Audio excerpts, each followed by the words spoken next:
Vilas, welcome to Revathi's Tamil kitchen. Revathi's Tamil கிச்சனில் இன்றைக்கி முட்டை சேமியா எப்படி செய்கிறதுன்னு பார்க்கலாம்.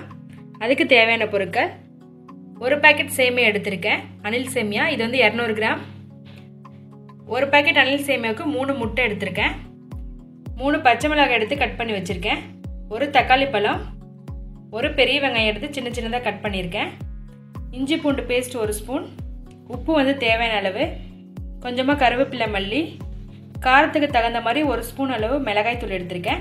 1/2 ஸ்பூன் மல்லித்தூள், 1/4 டீஸ்பூன் அளவு மஞ்சள் தூள் எடுத்திருக்கேன். இப்போ இதை எப்படி செய்யறதுன்னு பார்க்கலாம்.